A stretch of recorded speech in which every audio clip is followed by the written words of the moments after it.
अरे प्रिया, मैं तुमसे बात कर रहा हूँ, तुम्हें सुनाई नहीं दे रहा है क्या? अच्छा, तो मैडम ना कल की बात को लेकर बहुत गुस्सा है ना?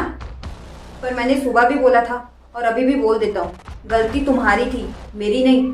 अब गुस्सा थूक दो और मेरे लिए खाना लेकर आओ। गलती मेरी नहीं, गलती आपकी है।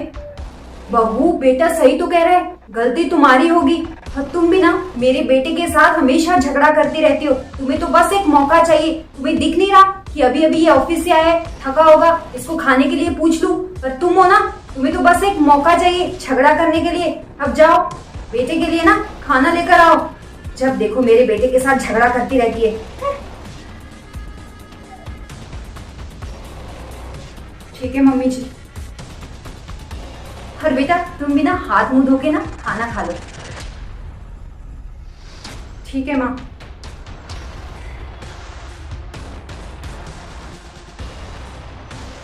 यार, मैं अगले हफ्ते ना ऑफिस नहीं आऊंगा। मैं प्रिया को लेकर ना कहीं घूमने जा रहा हूँ, उसके लिए सरप्राइज है। तुम्हें पता है, हर रोज ना इस बात को लेकर ना हमारे बीच बहुत ही झगड़ा होता है। मैं परेशान हो गया हूँ उस झगड़े से। अब आपने दोस्तों के साथ भी मेरी बुराई करना शुरू कर दिए। मुझे आपसे ये उम्मीद नहीं थी।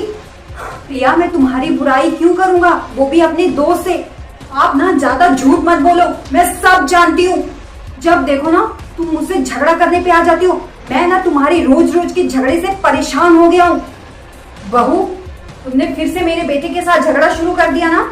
मम्मी जी प्लीज, आप ना मेरे और मेरे पति के झगड़े के बीच में मत आइए, क्योंकि आपको झगड़े का मुद्दा पता नहीं है। जब देखो हम पति पत्नी के झगड़े के बीच में आती रहती हैं और हमेशा अपने बेटे का पक्ष लेते हैं, क्योंकि आपको आपका बेटा सही लगता है और बहू गलत।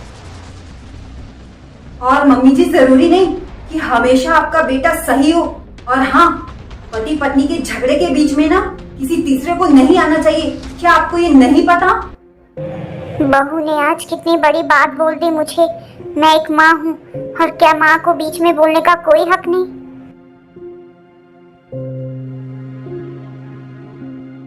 मैं ना बेटी को फोन कर लेती हूँ, बहुत दिन में उससे बात की है, मेरा मन भी हल्का हो जाएगा।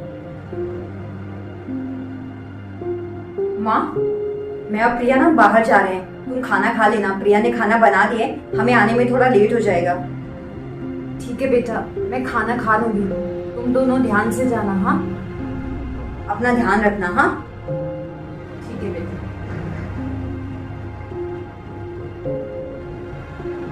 ठीक हूँ। हाँ, घर में सब ठीक है।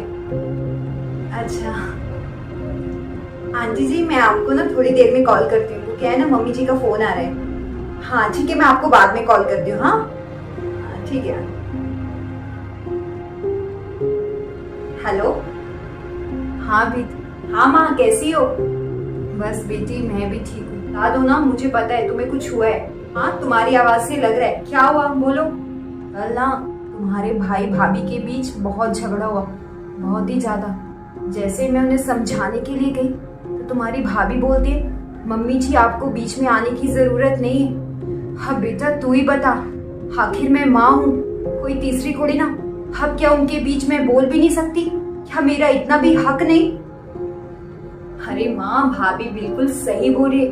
पति पत्नी के बीच ना ये छोटे मोटे झगड़े होते रहते हैं। अब आप मुझे देख लो, मेरा इनके साथ कितना झगड़ा होता है और कितनी बहस होती है। हर बाद में एक हो जाते हैं। पति पत्नी ना अगर सुबह झगड़ा करेंगे ना तो शाम को एक हो जाते हैं, अगर शाम को झगड़ा करेंगे ना तो सुबह एक हो जाते हैं। इसलिए माँ, पति पत्नी के झगड़े में ना किसी तीसरे को मोल नहीं लेना चाहिए।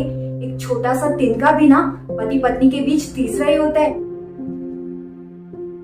माँ, चाहे कितना कोई खास क्यों ना हो, पति पत्नी के बीच ना किसी को बोलने का हक नहीं है। हाँ, मुझे एक बात बताओ, जैसे आप भाई का पक्ष लेते हैं, अगर भाभी की मम्मी भी ना भाभी के पक्ष से बोलना शुरू कर देगी तो फिर क्या होगा?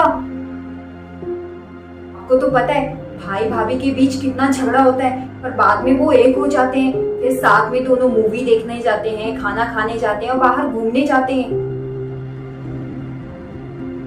और माँ, इसमें ना आपका और भाभी का रिश्ता खट्टा हो जाता है, क्योंकि आप भी गुस्से में 2-3 दिन भाभी से बात नहीं करते हैं और भाई भाभी तो एक हो जाते हैं। तुम सही कह रही हो, मैं गलत हूँ। बेटा, आज तुमने मेरी आंखें खोल दी और मुझे एक सबक सिखा दिया। आज से मैं तुम्हें एक वादा करती हूँ, अब से बहू और बेटे के बीच कितना बड़ा झगड़ा क्यों ना हो जाए, मैं उनके बीच में कभी नहीं आऊंगी, कभी नहीं। हाँ माँ, अब मैं फोन रखती हूँ, वो मुझे खाना बनाना है, आप अपना ध्यान रखना। हाँ हाँ ठीक है माँ, बाय।